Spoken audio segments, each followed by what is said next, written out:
Hi all, myself doctor Lakshmi. ഞാൻ പീഡിയാട്രിക്സിൽ PG ചെയ്യുവാണ്. ഞാനിപ്പോൾ നിങ്ങളോട് വന്നിരിക്കുന്നത് ബ്രസ്റ്റ് ഫീഡിങ്ങിൻ്റെ കുറച്ച് കാര്യങ്ങൾ പറയാനായിട്ടാണ്. അതായത് ബേബിയുടെ ഡെലിവറിക്ക് ശേഷം ബ്രസ്റ്റ് ഫീഡിങ്ങിൽ ഒരു മദർ ഫേസ് ചെയ്യുന്ന ഇഷ്യൂസ് എന്തൊക്കെയാണ്. ഞാൻ ഇപ്പോൾ ഒരു ഡോക്ടറായിട്ട് മാത്രമല്ല, ഓൾറെഡി എനിക്കിപ്പോൾ ഒരു ബേബി ഉണ്ട്. ഞാനും എൻ്റെ പോസ്റ്റ്മോർട്ടം ഫേസിലൂടെ കടന്നു പോയിക്കൊണ്ടിരിക്കുകയാണ്. സോ ഞാൻ എന്താ പറയുക, ബുക്കിൽ വായിച്ച ആ തിയറി മാത്രമല്ല, പ്രാക്ടിക്കലി എനിക്കിപ്പോൾ എക്സ്പീരിയൻസ് ആയി. അപ്പോൾ രണ്ടും കൂടെ കോറിലേറ്റ് ചെയ്താണ് ഞാനിപ്പോൾ ഇതിനെപ്പറ്റി സംസാരിക്കാൻ പോകുന്നത്. സോ ഫസ്റ്റ് ഓഫ് ഓൾ നമ്മൾ ശ്രദ്ധിക്കേണ്ട കാര്യം, ഈ ബ്രസ്റ്റ് ഫീഡിങ്ങിന് ഉള്ള സ്റ്റെപ്സ് നമ്മൾ ഡെലിവറിക്ക് മുന്നേ തന്നെ സ്റ്റാർട്ട് ചെയ്യേണ്ട ആവശ്യമുണ്ട്. ഓരോരുത്തർക്കും അവരുടെ ബ്രസ്റ്റ് ടൈപ്പ് ഏതാണ്, നിപ്പിൾ ഏത് ടൈപ്പാണ് എന്നുള്ളത് നേരത്തെ ഒരു ധാരണ ഉണ്ടായിരിക്കുന്നത് വളരെ ഹെൽപ്ഫുൾ ആയിരിക്കും. അതായത് പല ടൈപ്സ് ഓഫ് നിപ്പിളുണ്ട്. ഇൻവേർട്ടഡ് നിപ്പിൾ, ഇവേർട്ടഡ്, ഫ്ലാറ്റ്, അങ്ങനെ പല വാക്കുകൾ കേട്ടിട്ടുണ്ടാവും. ഇതിൽ ഇൻവേർട്ടഡ് നിപ്പിൾ ഭയങ്കര കോമൺ ആയിട്ടുള്ള ഇഷ്യൂ ആണ്. ഇൻവേർട്ടഡ് നിപ്പിൾ എന്ന് പറഞ്ഞാൽ നിപ്പിള് ആ ബ്രസ്റ്റിൻ്റെ അറ്റത്തുള്ള നിപ്പിള് അകത്തോട്ടിരിക്കുന്നതിനെയാണ് നമ്മൾ ഇൻവേർട്ടഡ് നിപ്പിൾ എന്ന് പറയുന്നത്. ഇപ്പോൾ ഇൻവേർട്ടഡ് നിപ്പിൾ ആണെങ്കിൽ ഡെലിവറിക്ക് മുന്നേ തന്നെ നമ്മൾ ചെറിയ മസാജും അതുപോലത്തെ ചില സ്റ്റെപ്സ് എല്ലാം സ്റ്റാർട്ട് ചെയ്യേണ്ട ആവശ്യമുണ്ട്. സോ ഡെലിവറിക്ക് മുന്നേ തന്നെ നമ്മൾ നമ്മുടെ നിപ്പിള് ഡോക്ടറിനെ കൊണ്ട് എക്സാമിൻ ചെയ്യിപ്പിക്കുക. ബ്രസ്റ്റൊക്കെ ഓക്കെ ആണോ, നിപ്പിൾസൊക്കെ കറക്റ്റ് ആണോ എന്നുള്ളത്. ചില സ്റ്റെപ്സ് നമുക്ക് ഡെലിവറിക്ക് മുന്നേ സ്റ്റാർട്ട് ചെയ്യാം. അതായത് ബ്രസ്റ്റ് മസാജ് ചെയ്യുന്നതും നിപ്പിള് കുറച്ച് പുറത്തോട്ട് മസാജ് ചെയ്യുന്നതും, നിപ്പിളെന്ന് പറഞ്ഞാൽ മുലക്കണ്ണ്, അവിടെ ഒന്ന് പുറത്തോട്ട് മസാജ് ചെയ്യുന്നതെല്ലാം വളരെ യൂസ്ഫുൾ ആയിരിക്കും. സോ ആഫ്റ്റർ ഡെലിവറി മദേഴ്സിന് ഉണ്ടാകുന്ന ഡിഫിക്കൽട്ടീസ് എന്തൊക്കെയാണെന്ന് വെച്ചാൽ, യൂഷ്വലി ആദ്യത്തെ ചിലർക്ക് ഡെലിവറിക്ക് മുന്നേ ബ്രസ്റ്റിൽ നിന്ന് ഒരു ലീക്കിംഗ് പോലെ ഉണ്ടാവും. വൈറ്റ് കളറിൽ ഒരു ഫ്ലൂയിഡ് വരാം. യൂഷ്വലി അതൊരു ഒരു 6ാമത്തെ മാസമൊക്കെയാണ് അങ്ങനെ കാണാറ്, 5ാം മാസം കഴിഞ്ഞിട്ട്. ചിലർക്ക് അത് 2ാം മാസം 1ാം മാസത്തിലേ കാണാം. അതായത് ഓരോരുത്തരുടെ ശരീരം എങ്ങനെയാണ് എന്നതിനെ അനുസരിച്ചിരിക്കും. അപ്പോൾ അത് കണ്ട് പേടിക്കേണ്ടതില്ല. ചെറിയ വെള്ളം പോലുള്ള ഡിസ്ചാർജ്, അതായത് നമുക്ക് ബുദ്ധിമുട്ടുണ്ടാക്കാത്ത തരത്തിലുള്ള ചെറിയ ഡിസ്ചാർജ് വളരെ കോമൺ ആണ്. ഇത് ഡെലിവറിക്ക് മുന്നേ തന്നെ സ്റ്റാർട്ട് ചെയ്യാം. ലാസ്റ്റിലൂടെ പ്രസവം അടുക്കും തോറും ഓൾമോസ്റ്റ് എല്ലാവർക്കും അങ്ങനൊരു ഡിസ്ചാർജ് കാണുന്നത് നോർമലാണ്. ആദ്യം ഒരു ട്രാൻസ്പെറൻ്റ് ആയിട്ടുള്ള ഫ്ലൂയിഡ് ആയിരിക്കും വരുന്നത്. ലാസ്റ്റിലോട്ട് ചെറിയ പാല് പോലെ വെള്ള നിറത്തിൽ നമുക്ക് കാണാൻ പറ്റും. ഇനി ഡെലിവറിക്ക് ശേഷം കുഞ്ഞു ജനിച്ചു, നോർമലാണെങ്കിലും സിസേറിയൻ ആണെങ്കിലും എത്രയും പെട്ടെന്ന് മുലപ്പാൽ കൊടുക്കാൻ പറ്റുമോ അത്രയും പെട്ടെന്ന് കൊടുക്കണമെന്നാണ് പറയുന്നത്. അപ്പം നമ്മുടെ കയ്യിൽ നമുക്ക് കുഞ്ഞിനെ കിട്ടുന്നു, ആ ഒരു സന്തോഷം. കുഞ്ഞിനെ കിട്ടിക്കഴിഞ്ഞിട്ട് പാല് കൊടുക്കാൻ പറയുമ്പം എല്ലാവരും ഫേസ് ചെയ്യുന്ന ഒരു പ്രശ്നമായിരിക്കും. പാല് നിങ്ങൾ ബ്രസ്റ്റ് പ്രസ് ചെയ്ത് നോക്കുമ്പം പാല് വരുന്നുണ്ടാവില്ല. It's quite common. വളരെ കുറച്ച് ആൾക്കാരിൽ മാത്രമേ അപ്പോഴേ നല്ല പോലെ പാലുണ്ടാവാൻ സാധ്യത ഉള്ളൂ. അതെന്താണെന്ന് വെച്ചാൽ, ആദ്യത്തെ ദിവസം കുഞ്ഞിന് വളരെ കുറച്ച് പാലേ ആവശ്യമുള്ളൂ. ഓൾറെഡി അവരുടെ ബോഡിയിൽ കുറച്ച് എനർജി സ്റ്റോർസ് ഉണ്ട്. അപ്പം ആദ്യത്തെ first 2 days baby most of the time ഉറക്കമായിരിക്കും. അതുകൊണ്ട് തന്നെ വളരെ കുറച്ച് പാല് മാത്രമേ കുട്ടിക്ക് ആവശ്യമുള്ളൂ. എന്നും പറഞ്ഞ് നമ്മൾ മുലയൂട്ടാതിരിക്കരുത്. ബിക്കോസ് കുട്ടി മുലയൂട്ടുമ്പോഴാണ് പാൽ ഉണ്ടായി വരുന്നത്. കുട്ടി വലിച്ചു കുടിക്കുന്നതിൻ്റെ ഭാഗമായി നമ്മുടെ തലച്ചോറിലോട്ട് സിഗ്നൽസ് പോവുകയും അങ്ങനെയാണ് നമ്മുടെ ബ്രസ്റ്റിൽ കൂടുതൽ പാല് ഉണ്ടായി വരുന്നത്. അപ്പോൾ പാലില്ലെങ്കിലും കുട്ടിയെ കൊണ്ട് വലിപ്പിക്കുക. അത് ഭയങ്കര ഇമ്പോർട്ടൻ്റ് ആണ്. പാലില്ലെന്ന് പറഞ്ഞിട്ട് ഫോർമുല ഫീഡ് കൊടുത്ത് കുട്ടീനെ മാറ്റി വെക്കരുത്. നമ്മൾ എന്തായാലും കുട്ടീനെ പാലില്ലെങ്കിൽ പോലും കുട്ടീനെ നമ്മൾ ബ്രസ്റ്റിൽ സക്ക് ചെയ്യിപ്പിക്കേണ്ടത് വളരെ ആവശ്യമാണ്. എങ്കിലും മാത്രമേ അടുത്ത ദിവസങ്ങളിൽ നിങ്ങൾക്ക് കറക്റ്റ് ആയിട്ടുള്ള പാല് ഉണ്ടായി വരികയുള്ളൂ. ഓക്കെ, പയ്യെ നിങ്ങൾക്ക് മിൽക്ക് പ്രൊഡക്ഷൻ കൂടി വരുന്നത് നിങ്ങൾക്ക് ശ്രദ്ധിക്കാനാവും. അതായത് ഡിസ്ചാർജായി വീട്ടിൽ പോയി നിങ്ങളുടെ ഡയറ്റും ഇഷ്ടംപോലെ വെള്ളം കുടിക്കുകയൊക്കെ ചെയ്യുമ്പോൾ അതിൻ്റെ ഭാഗമായിട്ട് നിങ്ങൾക്ക് ബ്രസ്റ്റ് മിൽക്ക് കൂടിക്കൂടി വരും. നിങ്ങൾക്ക് എല്ലാവർക്കും അറിയുന്ന പോലെ മുലപ്പാലിൽ 90% വെള്ളമാണ്. അപ്പോൾ മുലയൂട്ടുന്ന അമ്മമാർ നല്ല പോലെ വെള്ളം കുടിക്കണം. ഒരു 3 ലിറ്ററെങ്കിലും വെള്ളം ദിവസവും കുടിച്ചിരിക്കേണ്ടത് അത്യാവശ്യമാണ്. നിങ്ങൾക്ക് തന്നെ ബ്രസ്റ്റ് ഫീഡ് ചെയ്യുമ്പോൾ ചിലപ്പോൾ ഭയങ്കര ഒരു ദാഹം ഫീൽ ചെയ്യുന്നുണ്ടാവാം. സോ നല്ല പോലെ വെള്ളം കുടിക്കുക. പിന്നെ പാലുണ്ടാവാൻ ചേർത്ത് സ്ട്രെസ് ഫ്രീ ആയിട്ടിരിക്കുക. നമ്മൾ സ്ട്രെസ്ഡ് ആയിട്ടിരിക്കുമ്പം പാല് കുറയാനുള്ള സാധ്യതയുണ്ട്. നമുക്ക് സ്ട്രെസ് കുറേയൊക്കെ എക്സ്റ്റേണൽ ഫാക്ടേഴ്സ് ഉണ്ട്. എല്ലാവരും വന്നിട്ട് അയ്യോ പാലില്ലേ അമ്മയ്ക്ക് പാലില്ലേ എന്ന് ചോദിക്കുമ്പം അമ്മയ്ക്ക് ഉള്ളിൽ തന്നെ ഒരു ഫീലിംഗ് ഉണ്ടാവും, എനിക്ക് പാലില്ലേ, എൻ്റെ ബേബീനെ ഫീഡ് ചെയ്യാനുള്ള പാൽ എനിക്കില്ലേ എന്ന് അമ്മയ്ക്ക് തന്നെ ഉള്ളിൽ സംശയമാവുകയും പിന്നെ സ്ട്രെസ്ഡായി പാല് കുറയാൻ സാധ്യതയുണ്ട്. നമ്മൾ ആരെന്തൊക്കെ പറഞ്ഞാലും നമ്മൾ കോൺഫിഡൻ്റ് ആയിട്ടിരിക്കുക. നമ്മൾ സ്ട്രെസ്ഡ് ആവാൻ പാടില്ല. നമ്മൾ റിലാക്സ് ആയിട്ട് കുട്ടീനെ ഫീഡ് ചെയ്യുക. പാലിപ്പം ആദ്യത്തെ ദിവസം കുറവാണെങ്കിൽ അത് പാല് വരും, പിന്നെ അടുത്ത ദിവസങ്ങളിൽ പാല് വരും എന്നുള്ള കോൺഫിഡൻസോട് കൂടി കുട്ടീനെ ഫീഡ് ചെയ്യിപ്പിക്കുക. കുട്ടി സഖ്യം തോറും പാല് ഉണ്ടായി വരും. 90% കേസിലും അങ്ങനെയാണ് ഉണ്ടാവുക.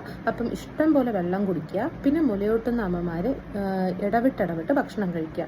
അതായത് നമ്മൾ ഡിവൈഡഡ് ആയിട്ട് കഴിക്കുക. രാവിലെ ഒരു 7 മണിക്ക് ഫുഡ് കഴിക്കുകയാണെങ്കിൽ പിന്നെ ഒരു 11 മണിക്ക്, പിന്നെ ഉച്ചയ്ക്ക് 1 മണിക്ക്, പിന്നെ ഒരു 4 മണിക്ക്, പിന്നെ ഒരു 7 മണിക്ക്. രാത്രി അധികം ഭക്ഷണം കഴിക്കണമെന്നില്ല. കഴിക്കുമ്പോൾ നമ്മൾ ഇഷ്ടം പോലെ ഫ്രൂട്ട്സ് ആൻഡ് വെജിറ്റബിൾസ് നമ്മുടെ ഡയറ്റിൽ ഇൻക്ലൂഡ് ചെയ്യുക. ലീഫി വെജിറ്റബിൾസ്, മുരിങ്ങയില അങ്ങനെയുള്ളത്, പിന്നെ ഓട്സ്, ഏത്തപ്പഴം, നട്ട്സ്, ഇതൊക്കെ നമ്മുടെ മുലപ്പാൽ കൂട്ടാൻ സഹായിക്കുന്ന ആഹാര പദാർത്ഥങ്ങളാണ്. ഹെൽത്തി ആയിട്ടുള്ള നമ്മുടെ വീട്ടിലുണ്ടാക്കുന്ന പ്രോട്ടീൻ റിച്ച് ആയിട്ടുള്ള ഇഷ്ടംപോലെ ഫിഷ്, ഹെൽത്തി ആയിട്ട് കുക്ക് ചെയ്ത ചിക്കൻ, അതായത് പൊരിച്ചതല്ല, കറി വെച്ചിട്ട് ഓയിൽ ലെസ് ആയിട്ട്. പിന്നെ ചില അമ്മമാർ ഒത്തിരി പശുവിൻ പാല് കുടിക്കാൻ വീട്ടുകാർ നിർബന്ധിക്കാൻ സാധ്യതയുണ്ട്. ഒരുപാട് പാല് കുടിക്കേണ്ട ആവശ്യമില്ല, പശുവിൻ പാല് കുടിക്കേണ്ട ആവശ്യമില്ല. 1-2 ഗ്ലാസ് ദിവസവും കുടിക്കുന്നതിൽ തെറ്റില്ല. ഇതിൻ്റെ കൂടെ തന്നെ നിങ്ങൾ vitamin D and iron supplements തീർച്ചയായും എടുക്കണം. കാരണം നിങ്ങളുടെ ശരീരത്തിൽ നിങ്ങളുടെ മുലപ്പാലിൽ വൈറ്റമിൻ ഡി കിട്ടാൻ വേണ്ടി നിങ്ങളുടെ ശരീരത്തിൽ നിന്നാണ് ഇത് എടുക്കുന്നത്. നിങ്ങളുടെ ബോൺസിൽ നിന്നാണ് കാൽഷ്യം എല്ലാം ഈ മുലപ്പാലിന് വേണ്ടി എടുക്കുന്നത്. അപ്പോൾ നിങ്ങൾ കറക്റ്റായിട്ട് റീപ്ലേസ് ചെയ്തില്ലെങ്കിൽ ഭാവിയിൽ നിങ്ങൾക്ക് നടുവേദന വരാനും ശരീരവേദന വരാനും ഒക്കെ ഉള്ള സാധ്യതയുണ്ട്. അപ്പോൾ vitamin D calcium vitamin D supplements എല്ലാവർക്കും ഡോക്ടർ പ്രിസ്ക്രൈബ് ചെയ്തിട്ടുണ്ടാകും. കാൽഷ്യം വൈറ്റമിൻ ഡിയും അയണും തീർച്ചയായും എടുക്കണം. അപ്പോഴൊരു ബുദ്ധിമുട്ടില്ലെങ്കിൽ ഭാവിയിൽ നിങ്ങൾക്ക് ബുദ്ധിമുട്ട് വരാനുള്ള സാധ്യത വളരെ കൂടുതലാണ്. നിങ്ങൾക്കറിയാം, പോസ്റ്റ്മോർട്ടം ടൈമിൽ ലോക്കിയ എന്ന് പറയും, ഒരു ബ്ലീഡിങ് ഉണ്ടാവും. സോ പിന്നെ ഡെലിവറി ടൈമിൽ നമ്മുടെ ശരീരത്തിൽ നിന്ന് ഒത്തിരി ബ്ലഡ് നഷ്ടപ്പെടുന്നുണ്ട്. അതിൻ്റെ ഭാഗമായിട്ട് ഒരു ഹീമോഗ്ലോബിൻ ഡ്രോപ്പ് വരാനുള്ള സാധ്യതയുണ്ട്, വിളർച്ച വരാനുള്ള സാധ്യതയുണ്ട്. അപ്പോൾ ഇതൊക്കെ അവോയ്ഡ് ചെയ്യാനായിട്ട് തീർച്ചയായും അയണും കാൽഷ്യം ടാബ്ലറ്റും സപ്ലിമെൻറ്റ്സ് നിങ്ങൾ എടുക്കുക. അപ്പോൾ സ്ട്രെസ് ഫ്രീ ആയിട്ടിരിക്കുക, അയൺ കാൽഷ്യം സപ്ലിമെൻ്റ് എടുക്കുക, ഇഷ്ടം പോലെ വെള്ളം കുടിക്കുക, നല്ല ഹെൽത്തി ആയിട്ടുള്ള ഫുഡ് കഴിക്കുക. ഇനി പറയുന്നത് ഇൻവേർട്ടഡ് നിപ്പിളുള്ള, ഞാൻ നേരത്തെ പറഞ്ഞ പോലെ മുലക്കണ്ണുള്ളിലോട്ട് ഇരിക്കുകയാണെങ്കിൽ കുഞ്ഞിന് പാല് വലിച്ചു കുടിക്കാനുള്ള ബുദ്ധിമുട്ട് ഉണ്ടാവാനുള്ള സാധ്യത വളരെ കൂടുതലാണ്. അങ്ങനെയുള്ളപ്പോൾ അത് അവോയ്ഡ് ചെയ്യാനുള്ള മെത്തേഡാണ് സിറിഞ്ചിങ്. അത് ഞാൻ ഡെമോൺസ്ട്രേറ്റ് ചെയ്ത് ഷോർട്സ് ആയിട്ട് ഇടാം. എങ്ങനെയാണ് സിറിഞ്ചിങ് ചെയ്യുന്ന ആ പ്രൊസീജിയർ അതിനെ കാണിച്ചു തരാൻ. ജസ്റ്റ് സിറിഞ്ച് എടുത്തിട്ട് സോ സിറിഞ്ചിങ് ചെയ്യുമ്പോൾ നിപ്പിൾ പുറത്തോട്ട് വരികയും എന്നിട്ട് കുട്ടീനെ കൊണ്ട് സക്ക് ചെയ്യിപ്പിക്കാനും ട്രൈ ചെയ്യാം. മാക്സിമം നമ്മൾ എഫേർട്ട് ഇടുക. കുട്ടി ആദ്യം സക്ക് ചെയ്യുമ്പം നിപ്പിൾ കിട്ടുന്നുണ്ടാവില്ല, കരയും, വീണ്ടും കരയും, അങ്ങനെ പല ബുദ്ധിമുട്ടുണ്ടാവും. പക്ഷെ നമ്മൾ കോൺഫിഡൻസ് ആയിട്ട് വീണ്ടും ട്രൈ ചെയ്ത് കുട്ടീനെ കൊണ്ട് സക്ക് ചെയ്യിപ്പിക്കാൻ നോക്കുക. അല്ലെങ്കിൽ നിപ്പിൾ ഷീൽഡ് എന്ന് പറഞ്ഞിട്ട് ഒരു നമുക്ക് കടയിലൊക്കെ വാങ്ങാൻ കിട്ടും. അത് വേണമെങ്കിലും നമുക്ക് യൂസ് ചെയ്യാം. നിപ്പിൾ ഒട്ടും ഇല്ലാത്തവർക്ക് നിപ്പിൾ ഷീൽഡ് യൂസ് ചെയ്യാം. സോ ഇൻവേർട്ടഡ് നിപ്പിളാണെങ്കിൽ സിറിഞ്ചിങ്, നിപ്പിൾ ഇല്ലാത്തവർക്ക്, നിപ്പിൾ കുറവായിട്ടുള്ളവർക്ക് നിപ്പിൾ ഷീൽഡ് യൂസ് ചെയ്യാം. ആൻഡ് ഇങ്ങനെ മുലപ്പാല് കുഞ്ഞു വലിച്ചു കുടിച്ചില്ലെങ്കിൽ നേരിടുന്ന വലിയൊരു പ്രശ്നമാണ് എൻഗോഷ്ഡ് ബ്രസ്റ്റ്. അതായത് മുലപ്പാല് കെട്ടി നിൽക്കുകയും ബ്രസ്റ്റിൽ ഭയങ്കര വേദന ഉണ്ടാവുകയും കല്ലിപ്പെന്ന് പറയും നമ്മൾ. ഒത്തിരി മുലയൂട്ടുന്ന അമ്മമാരത് ഫേസ് ചെയ്തിട്ടുണ്ടാകും. കുട്ടി കുറച്ചു നേരം പാല് കുടിച്ചില്ലെങ്കിൽ ചില അമ്മമാർക്ക് അങ്ങനെ ഒരു ഇഷ്യൂ ഉണ്ടാകാനുള്ള സാധ്യതയുണ്ട്. അത് ഭയങ്കര ഡേഞ്ചറസ് ആണ്. കാരണം അത് നമ്മൾ പിഴിഞ്ഞ് എടുത്തില്ലെങ്കിൽ പാലവിടെ കെട്ടി നിന്ന് ഇൻഫെക്ഷൻ ആവാനുള്ള സാധ്യതയുണ്ട്. ഇൻഫെക്ഷൻ ആയാൽ അത് ഭയങ്കര വേദനയും ഭയങ്കര ബുദ്ധിമുട്ടുമായിരിക്കും. അപ്പോൾ കഴിവതും കുഞ്ഞിനെ കൊണ്ട് പാല് കുടിപ്പിക്കാൻ നോക്കുക. ആ പാല് കുഞ്ഞ് കുടിക്കുന്നില്ലെങ്കിൽ പാല് നമ്മൾ എക്സ്പ്രസ് ചെയ്ത് വെക്കുക. പാല് പിഴിഞ്ഞ് എക്സ്പ്രസ് ചെയ്യാനുള്ള ബ്രസ്റ്റ് പമ്പ്സ് നമുക്കിപ്പോൾ അവൈലബിൾ ആണ്. ആമസോണിലും ഫ്ലിപ്കാർട്ടിലും ഒക്കെ സെർച്ച് ചെയ്താൽ മാനുവലായിട്ടുള്ളതും ഉണ്ട്, അല്ലാത്തുള്ളതും ഉണ്ട്, മാനുവൽ അല്ലാത്തതും ഉണ്ട്.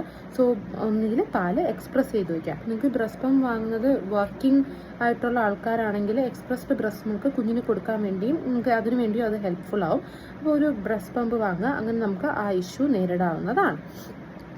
ഇനി ഇൻ കേസ് ബ്രസ്റ്റിൽ എന്തെങ്കിലും പെയിനോ ഇൻഫ്ലമേഷനോ റെഡ്നെസ്സോ പനിയോ അങ്ങനെ എന്തെങ്കിലും കാണുകയാണെങ്കിൽ ഡോക്ടറിനെ കാണിക്കണം. അതിനൊരു ഇതും വരരുത്. ഇൻഫെക്ഷൻ കൂടിയാൽ ഭയങ്കര ബുദ്ധിമുട്ടാവും. ഡോക്ടറിനെ കാണിക്കുക. ആവശ്യമെങ്കിൽ ഡോക്ടർ കണ്ടിട്ട് ഇൻഫെക്ഷൻ ട്രീനുള്ള ആൻറ്റിബയോട്ടിക്സ് ഒരിക്കലും സ്വയം എടുക്കരുത്. കാരണം ബ്രസ്റ്റ് ഫീഡിങ്ങിൽ സേഫ് അല്ലാത്ത കുറേ ആൻറ്റിബയോട്ടിക്സ് ഒക്കെ ഉണ്ട്.